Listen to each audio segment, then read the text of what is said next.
I'm so excited to have you with me, Dr. Naila Ali.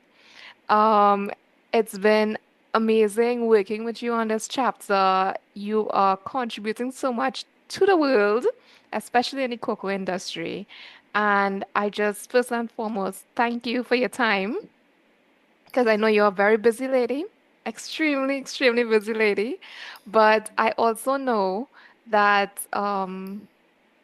we talk a lot about this. We talk a lot about cocoa, and I love I love our conversations because I love chocolates. So this is gonna be a sweet conversation no matter what. Um, Tell us a little bit about what you do and like all of the interesting things that happen on your side. Okay, so first of all, Sanya, thanks for having me. I'm very excited to have this conversation as Yes. well. So I'm a food technologist at Cocoa Research Center of the University of the West Indies, and essentially I work as part of the food technology team, where we focus on specific areas, namely research, outreach and training, quality management, and product development. So, for example, in research, we look at things like fermentation and drying of cocoa, because those are key steps in your post harvest processing. And this will enable us to know a bit about those processes, so much so that we can now train farmers to do Yeah. them correctly. And because we also understand these processes, we can contribute to things like standards work, where quality is concerned, Yep. and of course also make changes at these steps which impact things later on, like in product development. Wow. So that's giving you some examples in the different areas that we would Yeah. be doing our work, right? So that's a bit about what I do at the center. That's so cool because you're basically, and this is gonna sound weird, you're shaping how we eat food and how we get food. And guess what? No matter what, we all need food to survive. I may need a little more chocolate than food, but that's a total different story. Total different story. And I'm happy that you've made that connection because food hmm is so It's life. important. It's life. Yeah. It's in every all these. It's cross cutting. So Yes. culture, food plays a part in culture. Yes. So it's not just fueling our bodies, you know. hmm Yeah, and you see it like all over the world. Food is the one thing that brings people together, that crosses every single barrier. It doesn't matter which language you speak. Once you have some good food, you're good to go. Like that breaks down everything. Totally. Yes. It's the one main entry point for every single body. But you do such interesting work, especially with the Cocoa Research Center. Very proud of you because I know you published a paper recently, and it was an intense paper. A lot talking about within the cocoa industry, certain things that have happened, certain fermentation processes. Do you want to give us a little bit of an insight into that paper? I'm just saying because I did read the paper, but just for those who didn't. So essentially, I'm a co-author on the paper. Mm-hmm. So the lead author is Dr. David Gopal Chan, who is my former colleague from Cooker Research Center. He's now at University of Nottingham. But David and I have known each other since secondary school, so Wow. we've known each other for a very long time. So it was very exciting to work with him on this, and of Mhm. course, his mentors there at Nottingham, as well as my director and team leader here at Cooker Research Center, Dr. Suka and Professor Maharan. They're also on the paper. Nice. And it was very exciting work. What we did was we went out and collected microflora in fermentations in Colombia, and we used those to create a collection, which we then utilized in controlled fermentations. So we wanted to look at linkages between microorganisms and flavors produced. So we tried to get an idea of those biochemical pathways, and then that clued us into what cocktails of microorganisms could be used to simulate certain flavors under lab conditions. So that's essentially a bit of some of the work that took Nice. place that went into the publication. So it's given us a better understanding of how microorganisms contribute to flavor Mm-hmm. in the chocolate that you Yeah. have My at the gosh, you're end, making me right? hungry. You're so making me hungry. But that's so cool because I think a lot of people don't understand the amount of work that goes in the background in terms of chocolate or even the research involved in it. It's such a heavily research field, and Yeah. getting more information on it could help you understand chocolate a little bit more. So tell us a little bit about why you wrote this chapter for the book.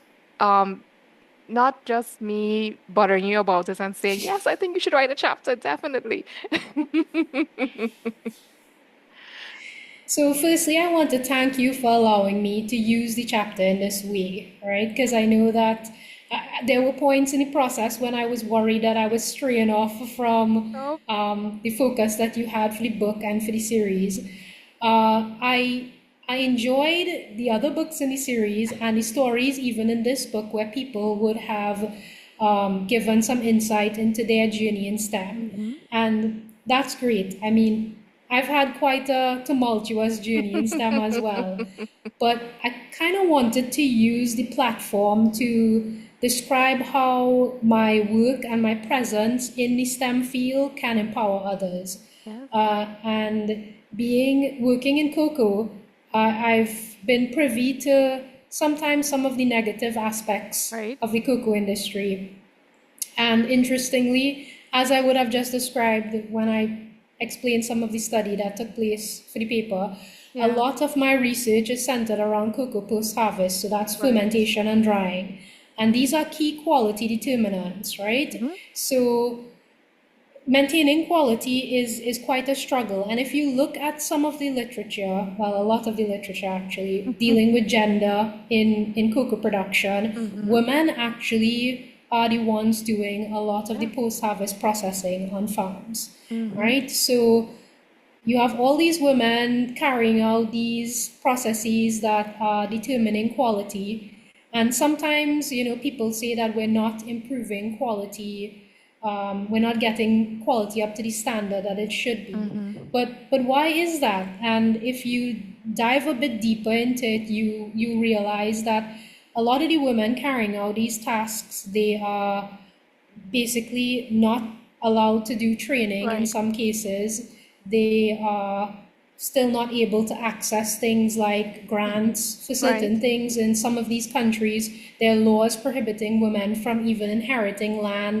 Yes, They do this post-harvest work and then they're left out of like the bean sales and those right. things. So they're not really able to participate in the entire value chain. hmm So I really wanted to highlight that because if Yeah. you want to have an improvement in quality across the board, you need to look at you need to disaggregate hmm the current climate, right? You need to kind of Right. understand what's going on in the system. And I think that the inequity is a big part of it. Yes. So I wanted to use the chapter to say, hey, we as women in STEM, in the STEM field, hmm we are visible in a certain way. And we can use that visibility to not just go on a farm and collect the data that we want and write a paper, Yeah. but to inspire people while we're there, Yep. and also kind of lead the charge with maybe lobbying a bit Yep. for certain things to change within the industry. So, for example, maybe one day I can use my platform, and I'm doing it here, to Yes. say that more grant funding agencies should hmm think about programs designed for women, Right. where they take into consideration the fact that women may be at a disadvantage in certain places and hmm perhaps tweak some of their qualifications and their programs to Yeah. suit that type of situation.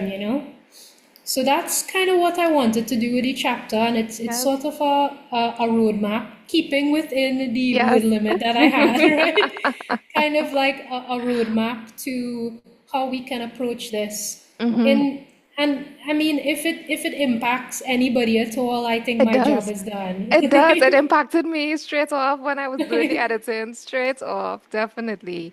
And it was so good for you to write that information and to have that information documented because I never would have thought about it.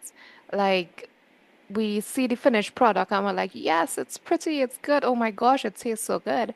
But we don't realize all of the different aspects that are involved in getting it to that process, and that there are things that we can actually change, or we can actually, start making some movements in terms of getting more people involved, getting more grants involved, getting more support involved, because I think that's where it starts, and exactly like you said, we need to be able to know what we're working with first and then improve. Yeah, and it's not only cocoa. I mean, it's Mhm. agriculture in Right? general. Mm-hmm. And the more I did research for this chapter, the scarier some of the Right. stats got, right? Like women being more in debt Yeah, in places because they just disadvantaged in the first place, and then they're not sometimes not as financially savvy right. as men, so they Mm-hmm. don't invest their money and they don't, and it made you really think. Yeah, And then most of the times they're saddled with childcare, right. with All of care these for things. the elderly in their Mm-hmm. family. They have all these things to juggle, Mm-hmm. and so it is just, it was alarming. Like it took me down a rabbit hole. And that is what good research should do, right? At all times. That is what good research should do. But tell us a little bit about how you would, and I know you do this actually because I know you do outreach programs as well with the Cooker Research Center. Tell us a little bit about how you would inspire other, I would say, younger people who are now trying to figure out if they want to get into STEM, or those people who are like in different fields right now and they want to make that switch or make that crossover into STEM. Tell us how do you inspire them besides just showing up and being present. So, I mean, broadly speaking, first Mm-hmm. of all, I would say that if you want to solve like real world problems Right. and make a difference, STEM fields are a great way to do that. I love So, that whether too. you're studying the impacts of climate change, or you're getting into the medical field, Mm-hmm. or you're finding solutions through engineering, you can actually improve lives and livelihoods and make the world a better place. Yep. And that's not to say that you can't do that with other fields, Yeah, but I just feel like STEM is like a direct route it is. to doing that. You could actually have some real tangible impact with the STEM fields. It definitely is. And like from some of the different perspectives we've been getting from the different authors, like a lot of them, even though they may not have started off in STEM, they definitely found their way back to it. And there were some of them who thought they're not involved in STEM. But when they really think about it, they're like, oh my gosh, I work in technology.